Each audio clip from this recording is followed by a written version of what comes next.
안녕하세요. 저는 아들 하나, 딸 하나를 모두 결혼시킨 60대의 여자입니다.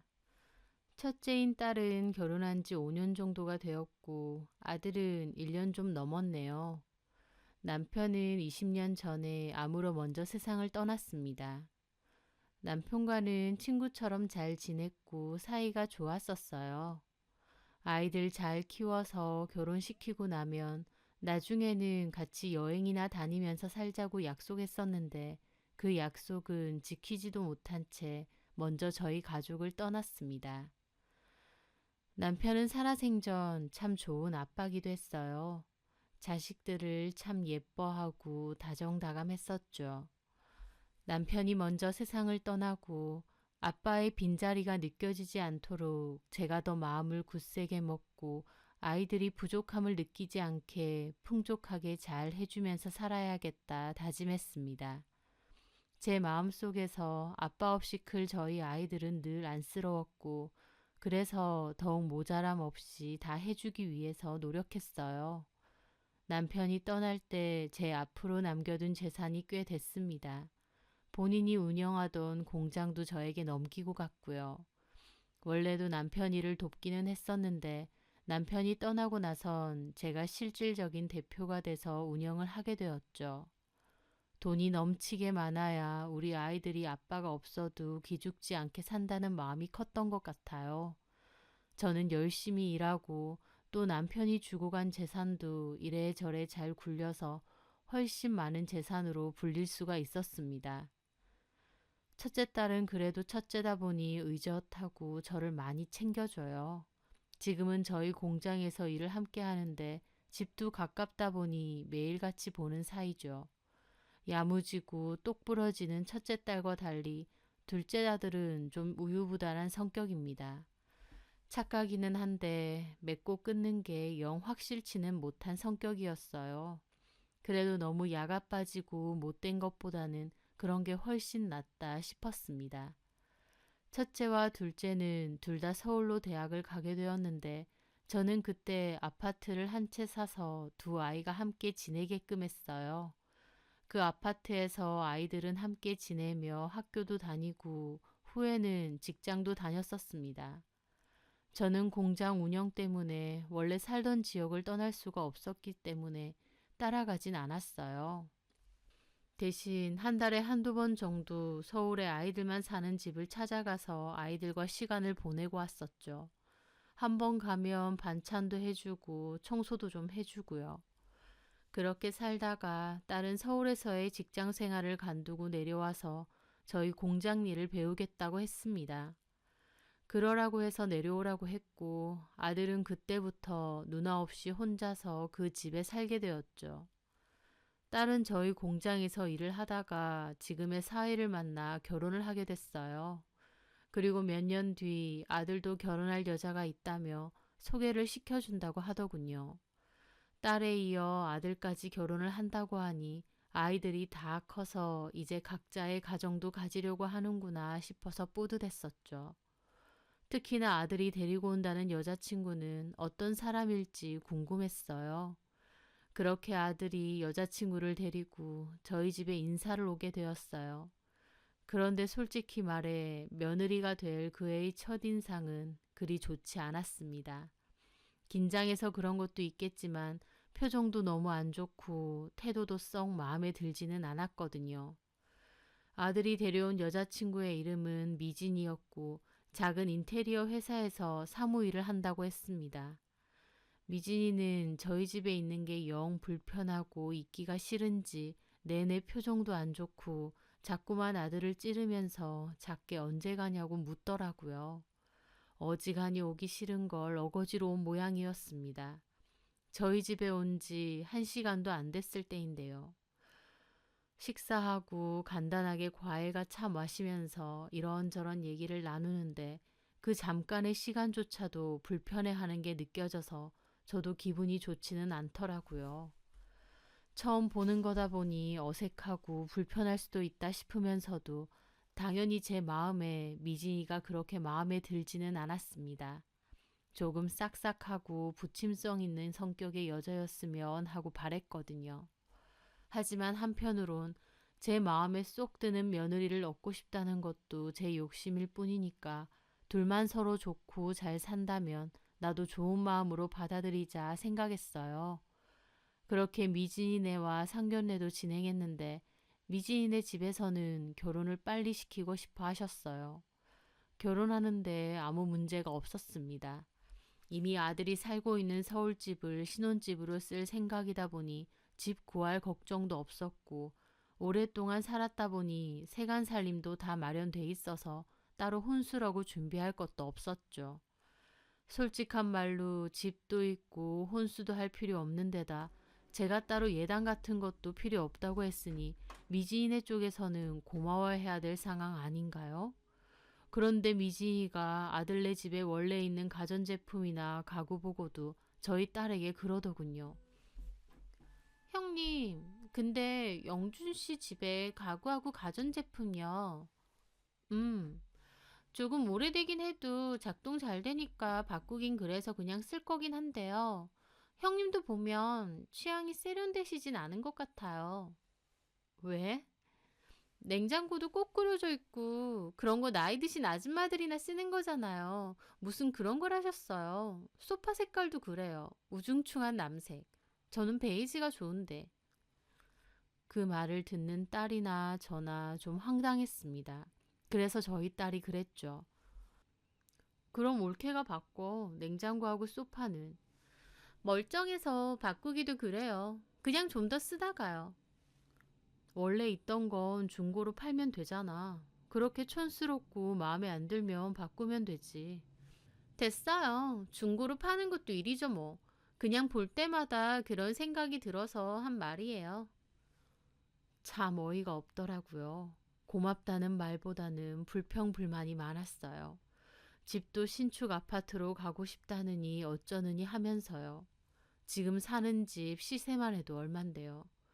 그런 모습도 마음에는 안 들었습니다. 가진 걸 고마워할 줄 모르고 불평불만이 많구나. 게다가 아무리 그래도 시댁 식구고 형님인데 저렇게 눈치 없이 하고 싶은 말 다 하나 싶기도 했고요. 마음에는 안 들었지만 그래도 그런 걸 미진이에게 티를 내거나 한 적은 없습니다. 최대한 저도 참은 거죠. 왜냐면 저는 아무리 사랑하는 자식이라고 할지언정 결혼하고 각자 가정 꾸리면 그 이상의 간섭은 하지 말자는 주의거든요. 아들이 좋아하고 서로 사이가 좋으면 됐지 싶었어요. 그래서 마음에 안 드는 부분이 많아도 좋게 받아들이자 했었죠. 그런데 그맘때 저에게 작은 문제가 하나 생겼습니다. 평소에도 이명이 너무 심했던 저는 병원을 여러 군데 다녀도 이명을 못 잡았거든요. 그러다가 한 분의 소개로 유명한 이비인후과에 가게 되었는데 그분이 저에게 대학병원을 한번 가보시라고 하는 겁니다. 이명이 문제가 아니라 뇌 쪽으로 문제가 있을 가능성이 있다고 하시면서요. 가슴이 덜컥 내려앉더라고요. 저희 집안이 뇌 쪽으로 가족력이 있기도 했고요. 그렇게 서울에 있는 대학병원 진료를 받게 되었고 머리에 작은 종양이 있다는 것을 알게 되었습니다.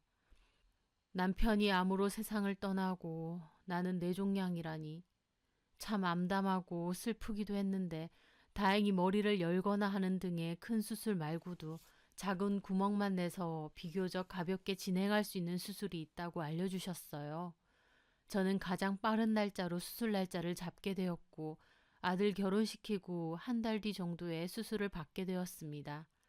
다행히 수술은 잘 됐다고 하시는데 종양이 오랜 시간 걸쳐서 서서히 없어지는 방식이라 2개월에 한 번씩은 와서 경과도 보고 진료를 봐야 된다고 하시더라고요.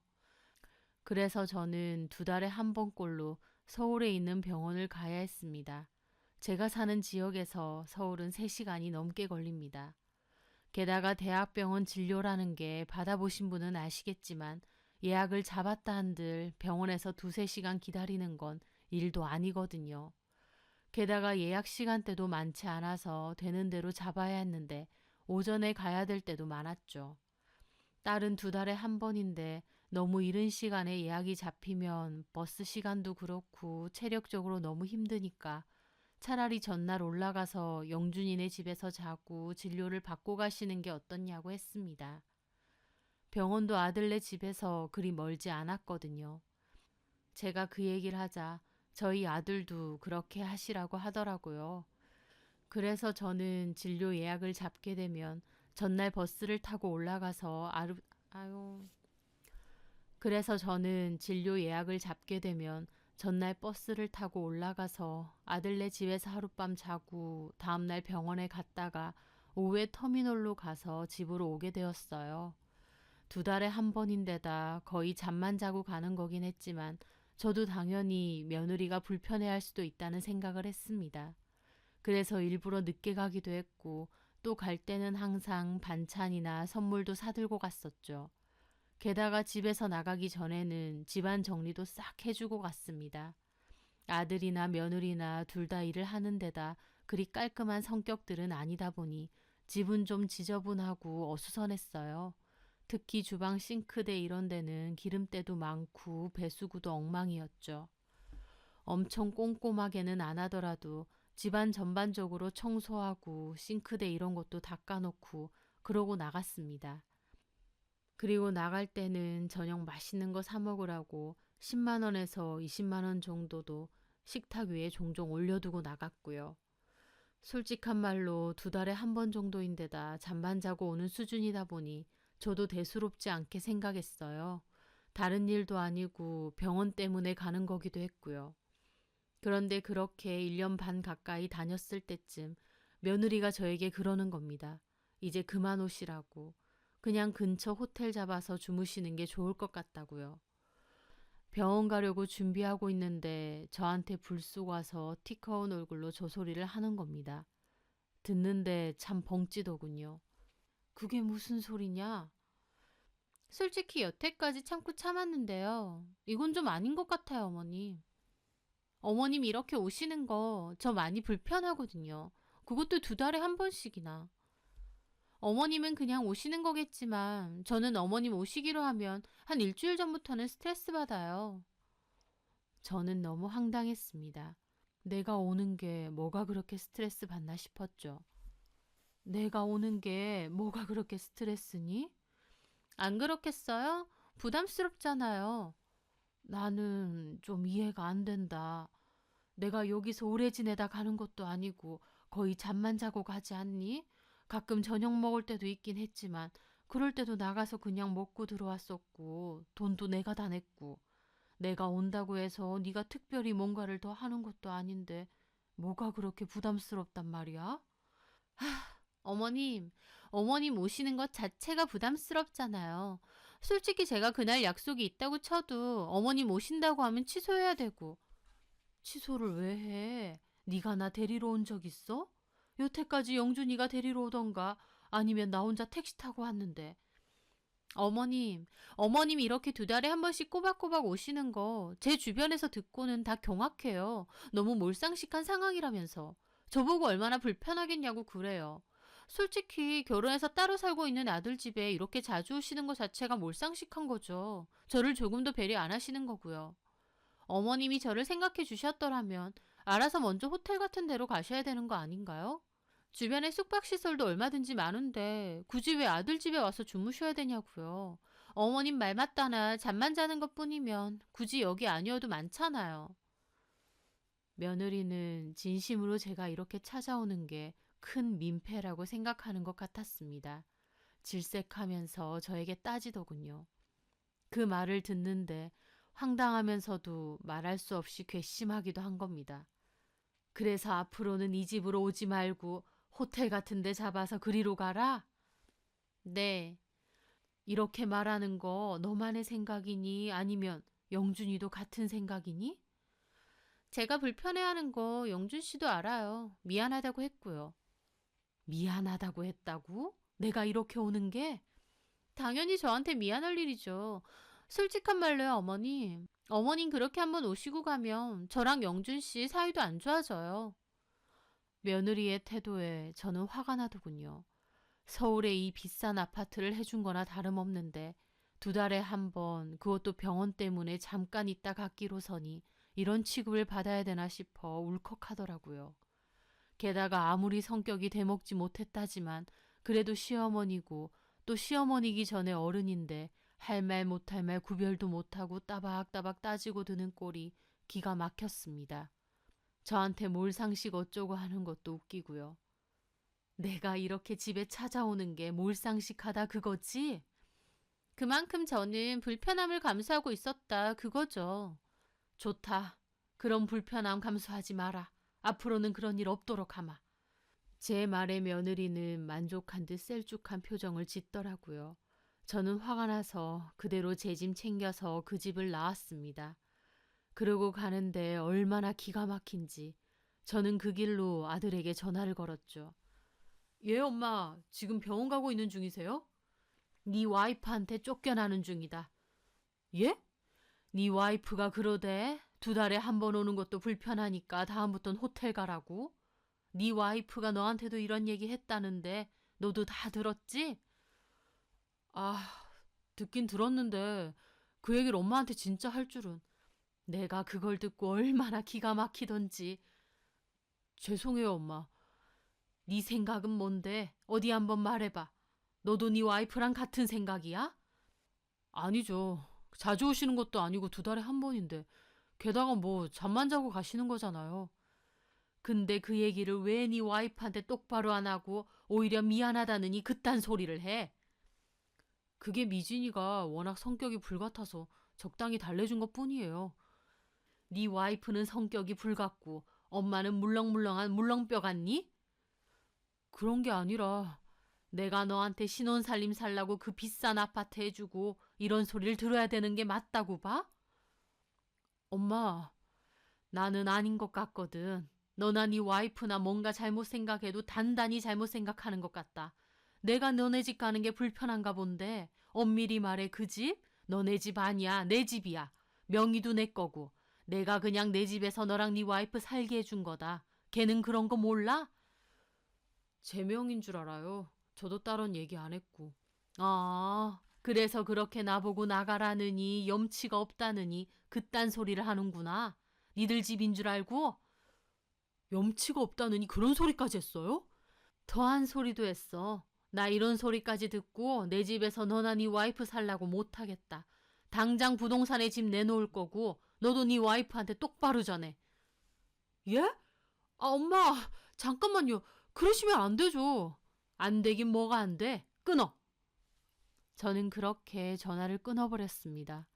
그 후 아들은 전화기에 불이 나게 전화를 했는데 그러던지 말던지 냅둬버렸죠. 정말 괘씸하더라고요. 그리고 저는 정말 그 길로 부동산에 전화를 해서 급매로 내놔달라고 했습니다. 시세보다 싸게 해서요. 기분이 잔뜩 상한 채로 병원 진료를 받고 집으로 돌아오는데 그 사이에도 아들은 줄기차게 전화를 하더군요.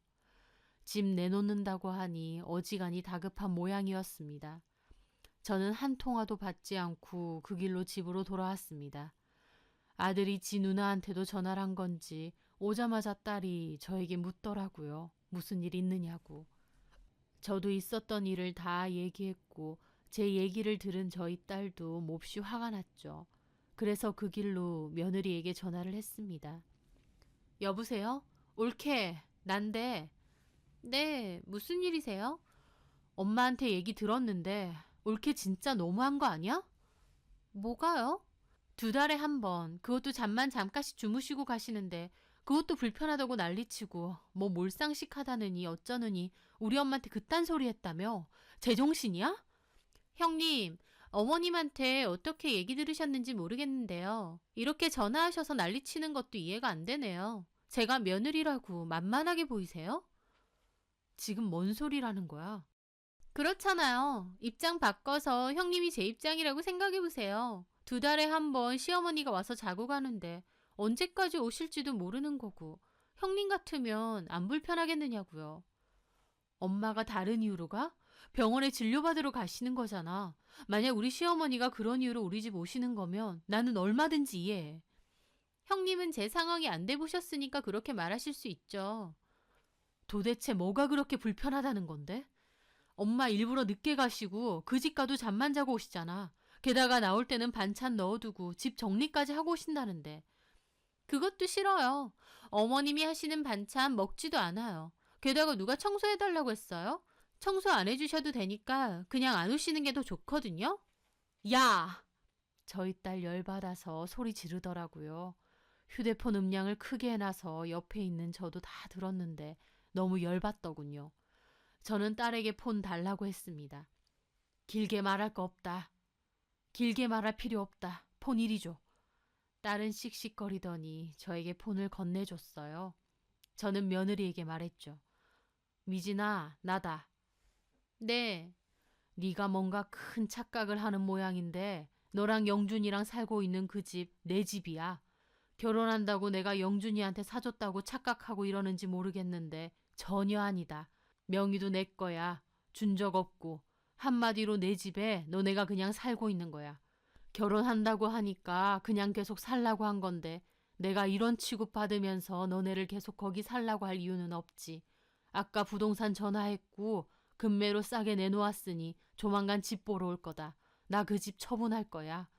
그 전에 너네가 살 집은 알아서 구하도록 하고 짐은 빼도록 해.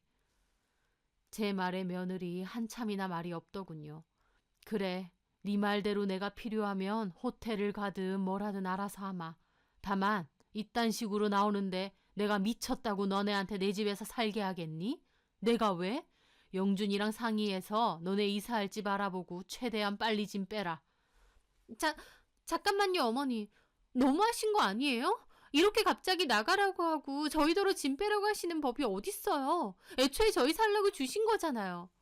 주긴 뭘 줘. 4명이라니까. 그래, 나중에는 줄 수도 있었겠지. 근데 너네 하는 꼬라지 보니까 주기 싫어. 줘야 될 이유도 없고. 긴 말 필요 없고 짐 빼라. 잠시만요. 이러시는 법이 어딨냐고요. 법은 무슨 법이야. 내 집 내 맘대로 하는 건데.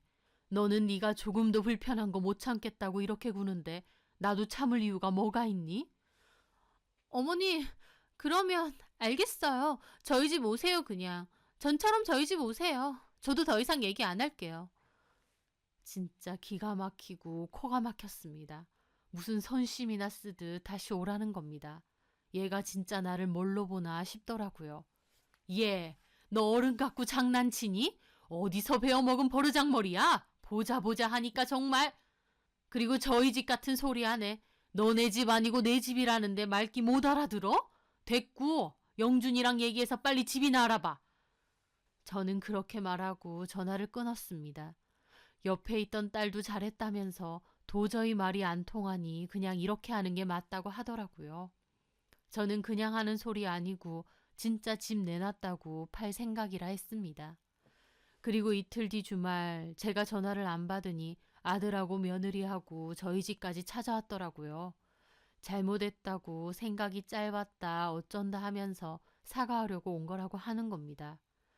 딱 봐도 며느리는 사과하고 싶은 마음 전혀 없는데 억지로 끌려온 얼굴이고요. 그래서 제가 그랬죠. 그래, 일부러 시간 내서 여기까지 왔으니까 사과하는 건 받아주마. 근데 그거랑 집 파는 건 별개의 문제야. 안 그래도 워낙 싸게 내놔서 그런지 보러 온다는 사람이 있어서 다음 주에 한번 갈 거다. 제가 그렇게 말하자 아들도 며느리도 경악하더라고요. 엄마, 진짜 집을 파실 거예요? 왜 이러세요? 저희 보고 어쩌라고요? 진짜 너무하신 거 아니냐고요? 제가 사과하든 말든 집은 팔 거라고 하니까 아들도 바로 본색을 드러내더군요. 내 아들이지만 진짜 끝까지 너무한다 싶었습니다. 뭐? 너무해? 내가 집 해주는 게 당연한 줄 알아? 너나 네 와이프나 똑같다. 죄송해요. 근데 이렇게 하시면 저희는 어떡하라고요? 아들 내외 이렇게 쫓아내셔야 속이 편하세요? 저한테 뭐 맡겨놓은 것 마냥 징징거리는 아들을 보는데 얼마나 참담하던지요. 저는 깊은 한숨을 쉬고 말했습니다. 차영준, 아빠 돌아가시고 엄마 너 키우면서 최선을 다해 키웠다. 부족함 없고 아쉬운 거 없이 키우려고 내 딴에는 노력하면서 너네 키운 거야. 근데 같이 산 지 2년도 안 된 마누라 마음 다치는 건 싫고 여태까지 너 길러준 엄마 마음 다치는 건 아무것도 아니야? 네 눈에는 그저 내가 돈으로밖에 안 보이나 보다. 내가 너를 잘못 키워도 한참 잘못 키웠나 보네. 나 너한테 줄 거 없다. 주고 싶지도 않고 줘야 될 이유도 없어. 여태까지 이렇게 너 키워줬으면 내 할 일 다 한 거야. 너무하니 어쩌느니 하기 전에 네 스스로를 돌아봐. 그리고 미진이 너 시댁에서 해주는 혜택은 받고 싶고 너는 조금의 불편함도 감수하기 싫은 모양인데 그렇게 불편하고 안 입고 온 시댁이고 시어머니면 앞으로 안 봐도 된다. 나도 너 맨날 죽상으로 있는 얼굴 보기 싫어. 네가 너무 예쁘고 귀한 며느리라서 너한테 잘하려고 한 줄 아니? 그저 내 아들하고 결혼하고 같이 산다고 했으니까 좋은 마음으로 본 거다. 근데 나도 이제 너 같은 며느리 안 보고 살고 싶다. 네가 불편한 만큼 나도 불편해. 좋아. 이제 서로 없는 셈 치고 살자. 네가 원하는 것도 그런 거 아니니? 나는 며느리가 없고 너는 시어머니가 없는 셈으로 하자. 그러면 앞으로 서로 불편할 것도 없고 얼마나 좋아. 그렇지? 그러니까 둘 다 이제 내 집에서 나가. 그리고 최대한 빨리 짐은 다 빼. 참, 집에 있는 가구니 가전 마음에 안 들고 어쩌고 했었지? 그것도 다 두고 가라. 너네가 들고 온 것들만 딱 들고 나가. 알았어? 저는 그렇게 말하고 자리에서 일어났습니다. 아들은 잘못했다며 저를 붙잡고 미진이에게도 빨리 사과하라고 난리치더군요. 미진이는 멋씹은 얼굴로 죄송하다고 생각이 짧았느니 어쩌느니 하지만 둘 다 어거지로 등 떠밀려서 사과하는 걸 모르나요? 보기도 싫어서 그만 가라고 한마디 하고 자리를 떠났습니다. 그 후에 어떻게 되었느냐고요? 제가 절대 태도를 바꾸지 않자 아들도 결국 집 옮길 시간을 좀 달라고 하더군요. 한 달 줬습니다. 그 안에 집 빼서 나가라고요. 딸애가 중간중간 저에게 얘기를 전해주었는데요. 그 일로 아들하고 며느리도 많이 싸운 모양이더라고요. 아들 내외 싸웠다니 저도 마음이 마냥 좋지는 않았지만 그렇다고 제 계획을 철회할 생각은 조금도 없었어요. 결국 아들은 급하게 아파트 월세를 얻었는데 원래 살던 집보다는 훨씬 적은 평수로 구했다더군요. 게다가 월세다 보니 매달 나가는 돈도 만만치 않고요. 또 살림살이도 새로 마련해야 돼서 돈도 엄청 나간 모양이었습니다. 그냥 엄마 오시게 하면 되는데 왜 일을 이렇게 만드냐고 아들과 며느리는 많이 싸웠다 그러더라고요. 그 모습을 보고 딸애는 자기들 꾀에 자기가 넘어간 거라고 하더군요. 2달에 이틀, 그것도 겨우 잠만 자고 가는 건데 그것도 불편하다고 호텔 가서 자라느니 어쩌느니 하다가 결국 매달 그 비싼 월세까지 주고 이사가서 살게 되었으니까요. 아들은 그 뒤로 안부 연락은 한 번씩 하지만 며느리는 연락 한 번 없더라고요. 끝까지 괘씸해서 저도 이대로 밀고 나가려 합니다. 집은 금매로 이미 처분을 했고요. 부모가 뭔가를 해주는 게 당연한 게 아닌데 그게 본인들의 권리인 양 행세하던 아들 그리고 며느리. 저도 아들에게 뭐든지 다 해주고 싶고 최대한 잘 해주려고만 했는데 꼭 그렇게 하는 게 옳은 것만도 아니라는 걸 알게 되었습니다. 여태까지 나름 최선을 다해 키워주었으니 앞으로는 부모에게 손 벌릴 생각 말고 알아서 살았으면 합니다. 제 사연 들어주셔서 감사합니다.